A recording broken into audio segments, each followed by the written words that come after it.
नमस्कार, मैं मानसी तिवारी और आप देख रहे हैं कि भारत न्यूज। आइए नजर डालते हैं उत्तर प्रदेश स्पेशल बुलेटिन की ओर। इटावा में सतरंगी रोशनी में जगमगा उठा इटावा महोत्सव। देखिए इटावा से हमारे संवाददाता नीरज बहाल की ये खास रिपोर्ट। इटावा महोत्सव की अध्यक्ष डीएम श्रुति सिंह ने वैदिक रीति रिवाज के साथ इटावा गंगा जमुनी संस्कृति के प्रतीक इस घटना महोत्सव की रविवार की शाम विधिवत शुरुआत कर दी। इस महोत्सव के शुभारंभ के शुभ अवसर पर डीएम साहिबा ने देश का तिरंगा फहराया। जैसे ही हमारा तिरंगा हवा में लहराया, वैसे ही हमारी पुलिस के द्वारा बजाई गई राष्ट्रीय धुन से माहौल राष्ट्रीय भावना से ओतप्रोत हो गया।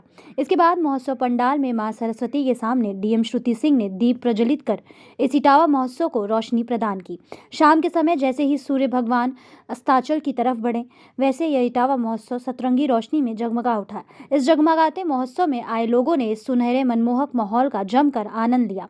कोरोना की वजह से इटावा के आम लोगों व दुकानदारों ने तो यही मान लिया था कि इस बार इटावा महोत्सव की शुरुआत नहीं होगी, लेकिन इटावा प्रशासन के शानदार प्रयास के चलते हमारे इस इटावा महोत्सव का श्री गणेश कर दिया गया है। इटावा महोत्सव के शुरू हो जाने से आम जन बहुत खुश व आनंदित है। देखिए इस मामले में क्या कहना है महिला दर्शक, शिक्षाविद, महोत्सव व दुकानदारों का, डीएम का। ये सब डेकोरेशन अच्छा लग रहा है। अभी तो आज तो पहला दिन है ना, तो अच्छा लग रहा है। अच्छा, जो इतने कम समय में प्रशासन तैयारियां की है, इसके लिए प्रशासन के लिए क्या कहना चाहेंगे? उसके लिए बहुत थैंक यू बोलना चाहते हैं। कि कोविड के टाइम पे इतने दिन लोग घरों में रहे, आज एक मौका मिला है जिला प्रशासन की तरफ से, देर से ही सही लेकिन एक नुमाइश लगी, इटावा की प्रदर्शनी लगी, लोग आ रहे हैं। व्यापारियों के लिए भी है कि एक मौका मिला उन्हें इस कोविड के बाद से अपने काम को आगे बढ़ाने का और जो नई चीज़ें उसको दिखाने का। सबको अच्छा लग रहा है, मुझे भी अच्छा लग रहा है। Thank you. खुशी है। इस साल उम्मीद नहीं थी, लेकिन डीएम साहब, एसडीएम साहब लगे रहे हमारे अधिकारीगण, तो उन्होंने, उनका बहुत धन्यवाद है। कभी नहीं हुई इतनी मिन्नत की दुकानें लगी आज तक। कुछ कहना चाहते हैं नुमाइश को लेकर प्रशासन से? प्रशासन की तारीफ है, बढ़िया काम कराया उसने, अर्जेंट कम समय में काम करा दिया उसने। Thank you. खासतौर से महिलाओं की सुरक्षा को लेकर महिलाओं की व्यवस्था के लिए पूरी पुलिस फोर्स में एक महिला स्पेशल ड्यूटी लगी हुई है।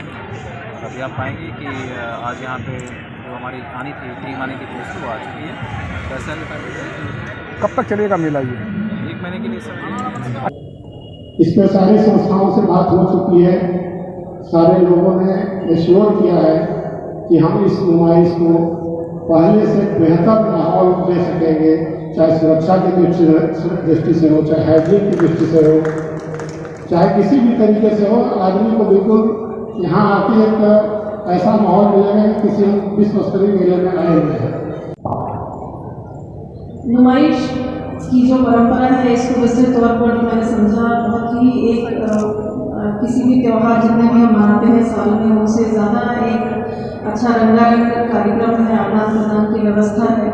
और इसमें तरह तरह के कार्यक्रम जो आयोजन होते हैं, हमारे विभिन्न जो इटावा ज़िले के दुकानदार हैं, यहाँ के जो व्यापारी हैं, उनको एक मंच मिलता है अपनी चीज़ों को शोकेस करने का, उनको उनकी बिक्री करने का, और देश के और प्रदेश के आने दूर दूर से आए हुए दुकानदारों को भी यहाँ पर ये अवसर मिलता है। सभी का एक आदान प्रदान की व्यवस्था बनती है, जो कि एक यहाँ की इटावा ज़िले की इकोनॉमी के लिए, यहाँ की जो अर्थव्यवस्था है उसके लिए अपना एक योगदान देती है। और इसी का यही कारण है जिसकी वजह से एक जो हमारे दुकानदार। प्रतापगढ़ में बढ़ते अपराधों को देखते हुए चलाया गया सघन अभियान। देखिए प्रतापगढ़ से हमारे संवाददाता विशाल रावत की ये खास रिपोर्ट। प्रतापगढ़ जिले में अपराध का ग्राफ बढ़ रहा था, जिससे अपराधी पुलिस के लिए सिरदर्द बन गए थे, जिसके चलते पुलिस अधीक्षक शिवहरि मीणा द्वारा अपराधियों पर अंकुश लगाने तथा अपराधियों को पकड़ने के लिए 2 दिवसीय सघन अभियान चलाया गया। इस 2 दिवसीय सघन अभियान में जिले के 20 थानों से 325 अपराधियों को पकड़ने में पुलिस सफल रही। अपर पुलिस अधीक्षक सुरेंद्र द्विवेदी ने पुलिस लाइन के सही कॉम्प्लेक्स में मीडिया से रूबरू होकर बताया कि जिले में 2 दिवसीय सघन अभियान ने जनपद के सभी थानों से 325 अभियुक्तों को पकड़ने में पुलिस का कार्य सराहनीय रहा है। इस सघन अभियान में लूट, अवैध शराब, दुष्कर्म, हत्या के प्रयास, चोरी एवं अपहरण, गैर इरादतन हत्या, अवैध गांजा, जुआ, दहेज उत्पीड़न एवं मारपीट के मामले को मिलकर लगभग 325 अभियुक्त गिरफ्तार किए गए। वांछित पकड़े गए हैं और जेल भेजे जा रहे हैं। ये पुलिस अधीक्षक महोदय के निर्देशन में विगत 2 दिवस से हमारा एक सघन अभियान चल रहा था, जिसमें कुल 325 अभियुक्त गिरफ्तार हुए हैं और 9 अभियुक्त लूट से हैं, 7 अवैध शराब तस्करी से संबंधित हैं, हत्या के प्रयास से संबंधित 7 अभियुक्त हैं, चोरी नकबजनी के अभियोग से संबंधित 8 अभियुक्त हैं व अन्य विभिन्न धाराओं में वांछित हमारे जो अभियुक्त थे उनकी गिरफ्तारी सुनिश्चित की गई है। 325 अभियुक्तों की ये अभियान अभी तक अनवरत चल रहा है और अगले आने वाले 1-2 दिन के अंदर और भी वांछित अभियुक्तों की हम गिरफ्तारी सुनिश्चित कर लेंगे। किन किन थानों के आरोपी हैं? ये सभी थानों के अभियुक्त हैं। लखनऊ पुलिस ने ठगी करने वाले एक गिरोह का पर्दाफाश किया है। बताया जा रहा है कि एक ठग करने वाला गिरोह मुख्यमंत्री के फर्जी दस्तखत बनाकर लोगों से ठगी करता था। यह आरोपी खुद को खाद्य एवं रसद विभाग अधिकारी बताकर भोले भाले लोगों को अपना निशाना बनाता था। अभी हाल ही के दिनों में अजय नामक युवक ने लाखों की ठगी का मामला दर्ज कराया था, जिसके बाद पुलिस ने इस ठगी करने वाले गिरोह का पर्दाफाश किया है। पुलिस को इन आरोपियों के पास से मुख्यमंत्री का फर्जी एवं कूट रचित पत्र, खाद्य एवं रसद विभाग का फर्जी पत्र, कार्यालय ज्ञापन, सचिवालय प्रशासन विभाग, 3 मोहरे व एक लैपटॉप बरामद हुआ है। फिलहाल चिन्हट पुलिस ने इस गिरोह के 2 आरोपियों को गिरफ्तार कर लिया है तथा बाकी के सदस्यों की जांच जारी है। देखिए इस मामले में क्या कहना है पुलिस का। और अभी तक जैसे कि सामने आया मुख्यमंत्री का नाम इस्तेमाल करते हैं, कितने लोगों की ठगी कर चुके हैं? दिनांक 30 जनवरी 2021 को वादी अजय सिंह यादव द्वारा PS चिन्हट में एक मुकदमा लिखाया गया था, जिसमें उनके द्वारा यह बताया गया कि 2 व्यक्ति जिनका नाम अब्दुल खालिक और फशयूज जमा है, ये 2 व्यक्ति थे जिन्होंने इनके साथ धोखाधड़ी करके इनसे लगभग 65 लाख रुपए इनसे ऐंठे हैं और ये सचिवालय में टेंडर दिलाने के नाम पर इनसे पैसे लिए गए।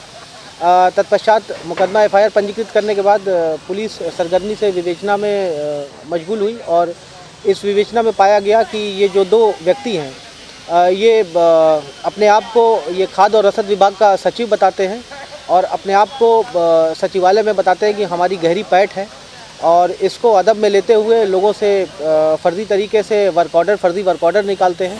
माननीय मुख्यमंत्री जी का भी नाम इस्तेमाल करते हैं, ये उनके कूटरचित दस्तावेज बना करके उनका नाम इस्तेमाल करके ये अपने आप को सचिवालय में गहरी पैठ दिखा करके ये इस तरह से लोगों को फर्जी वर्क ऑर्डर दे करके लाखों की ये इस तरह से ठगी करते हैं। अभी ये जब पकड़े गए हैं तो इनके पास से फर्जी मोहरें बरामद हुई हैं और माननीय मुख्यमंत्री जी का एक कूटरचित जो पत्र है वो इनके द्वारा जो तैयार किया गया था वो बरामद किया गया है। एक लैपटॉप बरामद किया गया है और इसके अलावा एक अदद कार्यालय ज्ञाप ये भी इनके पास से बरामद किया गया है और इसमें और कौन कौन लोग शामिल हैं और इनका क्या मॉडस ऑपरेंडी है इसके बारे में पूछताछ चल रही है और इस हिसाब से हमारी आगे की विवेचना जो है वो जारी रहेगी। अभी वो इन लोगों से अभी क्योंकि आज इनकी अरेस्टिंग हुई है, आज ये लोग पकड़े गए हैं और हम लोग इनसे अभी पूछताछ भी कर रहे हैं और इसमें अभी जो भी नाम इसमें आगे आएंगे उनको नाम को शामिल किया जाएगा, विवेचना में शामिल किया जाएगा और विधिक कार्रवाई की जाएगी। ये कई सारी घटनाओं में ये संलिप्त रहे हैं। अभी जैसे इनसे कड़ाई से जब पूछताछ किया गया तो उन्होंने बताया कि इस तरह से ये एक तरह से इनका रूटीन ये काम था, लोगों को धोखाधड़ी से लोगों को जो भोले भाले लोग थे उनको फर्जी वर्क ऑर्डर के नाम पर जो है उनसे पैसा ऐंठना और फिर जो है उनको न तो काम दिलाना और न तो उनका पैसा ये वापस करते थे। तो ये रूटीन वे में ये लगभग 1-2 सालों से ये लगातार ये सक्रिय थे और कई लोगों को ये भोले भाले लोगों को ये शिकार बना चुके थे। कैसे लोगों को संपर्क में लाते थे, अपने शिकार बना सकते? जी हाँ, जैसा कि मैंने आपको बताया कि ये अपने आप को बताते थे कि मेरी गहरी पैठ है सचिवालय में और ये मैं आपको टेंडर दिला सकता हूँ और जब लोगों को ये विश्वास हो जाता था कि ये व्यक्ति है और कुछ जैसा कि मैंने आपको बताया कि कुछ इनके पास कूटरचित दस्तावेज थे जिसको कि ये दिखा करके बताते थे कि जैसे मैं सचिव हूँ, खाद्य और रसद विभाग का एक सचिव बताता था, तो लोगों को पहले ये विश्वास दिलाते थे कि हमारी गहरी पैठ है सचिवालय में और हम आपको काम दिला सकते हैं, टेंडर दिलवा सकते हैं। जैसे जो ये वादी था इसको इसने बताया कि हम यहाँ पर सचिव के पद पर हैं और हम आपको पूरे ऑल ओवर यूपी का जो डेटा फीडिंग होती है, राशन कार्ड की डेटा फीडिंग होती है, हम उसका टेंडर आपको दिलाएंगे। तो लोग विश्वास में आ जाते थे और इसी का ये फ़ायदा उठाते थे ये लोग। अभी हम लोग की और इन्वेस्टिगेशन चल रही है और थानों में जहाँ पर इनके ऊपर इस तरह की जो इन्होंने घटनाएं की वहाँ पर भी हम लोग और उसके बारे में अभी पूछताछ चल रही है। अभी फ़िलहाल ये जो मुकदमा है इसके बारे में हम लोग इन्वेस्टिगेशन है और जिस तरह से जो तथ्य और सबूत आएंगे उसके हिसाब से आगे विधिक कार्रवाई की जाएगी। बहरहाल इस मुकदमे में इनको आज हिरासत में लिया गया और इनको जुडिशियल कस्टडी में भेजा जा रहा है। लखनऊ में लूट की घटना को अंजाम देने वाले आरोपी गिरफ्तार। देखिए लखनऊ से हमारे संवाददाता मोहम्मद दाऊद की ये खास रिपोर्ट। लूट की घटना को अंजाम देने वाले 2 आरोपियों को आज चौक पुलिस ने गिरफ्तार कर लिया है। बताया जा रहा है कि रिक्शा से जा रही एक महिला का गहनों से भरा हुआ पर्स बाइक सवारों ने लूट लिया तथा इससे पहले भी इन्होंने अन्य महिला से मंगलसूत्र लूटा था। आज सुबह मुखबिर के द्वारा प्राप्त सूचना के आधार पर पुलिस ने इन आरोपियों को गिरफ्तार कर लिया है। पुलिस को इन अभियुक्तों के पास से लूट के माल को बेचने से प्राप्त पैसा, मोटरसाइकिल और तमंचा बरामद हुआ है। देखिए क्या कहना है इस मामले में पुलिस का। सर, ये जो चौक अंतर्गत जो अभी लोग गिरफ्तार हुए हैं, क्या मामला है, किस चीज़ में लाए हैं और क्या क्या चीज़ें बरामद की गई? 18 जनवरी को चौक क्षेत्र में सुभाष मार्ग के पास एक लूट की घटना मोटरसाइकिल अज्ञात 2 बदमाशों के द्वारा की गई थी। इसमें एक पीड़िता का जेवर से भरा बैग झपट्टा मार के छीन लिया गया था। चूँकि घटना सनसनीखेज थी, पूरी टीम हमारी लगी हुई थी। इसमें हम सर्विलांस और टेक्निकल एड की भी सहायता लिए और मैनुअल भी हमने इसमें काफ़ी काम किया। पुलिस टीम को लीड मिली थी इस घटना के अनावरण के संदर्भ में, उस पर काम करते हुए पुलिस ने आज सवेरे 7:15 बजे इस अभियोग से संबंधित एक अभियुक्त को सामीना के पास से गिरफ्तार किया। उसके पास से एक मोटरसाइकिल और एक तमंचा तथा उसके घर से घटना में प्रयुक्त बाइक भी बरामद हुई है। घटना के प्रक्रम में जो जानकारी अब तक आई है, जो तथ्य आए हैं कि इसमें एक अभियुक्त तारिक है जो पीड़ित पक्ष जिस दुकान पर अपने आभूषण बेच रहा था उसी के सामने की दुकान पर कारीगर का काम करता है, उसी ने सूचना दिया था। और जो पूर्व की एक घटना और उनके द्वारा कारित की गई थी उसमें जो आभूषण आता था उसको गलाने का, बेचने का काम उसी के द्वारा किया गया था। इस सूचना पर उसे भी गिरफ्तार किया गया है। एक अभियुक्त इसमें अभी वांछित है, पुलिस टीम उस पर काम कर रही है। सर, जिस गाड़ी से लूट हुई है वो किसके नाम थी? वो अभियुक्त समीर के नाम थे। समीर के नाम जी। सर, कहाँ से इसको पकड़ा?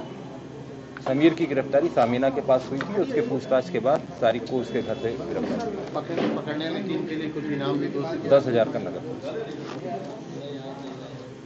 आम रेल बजट के विरोध में लामबंद रेलवे संगठनों के मजदूर यूनियनों ने सोमवार को प्रतापगढ़ स्टेशन पर प्रदर्शन किया। कर्मचारियों का आरोप है कि बजट में उनके हितों की अनदेखी हुई है। सरकारी उपक्रमों के निजीकरण पर अधिक फोकस है।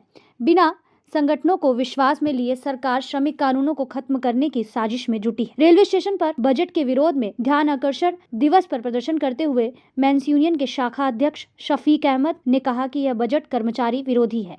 सचिव अनिल शुक्ला ने कहा कि आत्मनिर्भर की बात झुंझुना साबित हो रही है। रोजगार देना, उद्योग की स्थापना आत्मनिर्भर होना है, न कि कर्ज देकर कर्जदार बनाना, जो सरकार कर रही है। उन्होंने कहा कि केंद्रीय नेतृत्व के आह्वान में ध्यान आकर्षण दिवस मनाया गया है, जिसके माध्यम से फ्रिज डीए और एनसीपी को ज्यों का त्यों करने की मांग की गई। इस मौके पर मोहम्मद अनीश, मनीष और बबीता पांडे समेत कई कर्मचारी और नेता प्रदर्शन का हिस्सा बने। उधर उत्तरीय रेलवे मजदूर यूनियन ने भी ध्यान आकर्षण दिवस मनाया, जिसमें शाखा मंत्री धर्मेंद्र दुबे ने कहा कि डीए और एनपीएस को तत्काल ज्यों का त्यों किया जाए। कोविड-19 वायरस के संक्रमण में जिन लोगों की मृत्यु हुई है उनको तत्काल मुआवजा दिया जाए। एमएसपी को 1 जनवरी 2006 से लागू किया जाए। इसका संचालन मोहम्मद अफजल खान उपाध्यक्ष ने किया। प्रदर्शन में प्रदीप कुमार शर्मा, जीपी पांडे, श्रीकांत त्रिपाठी, रहमतुल्लाह, मोहम्मद रईस, मोहम्मद यासिर आदि कर्मचारियों ने भाग लिया। ऐसी ही तमाम खबरों के लिए बने रहिए हमारे साथ और देखते रहिए के भारत न्यूज।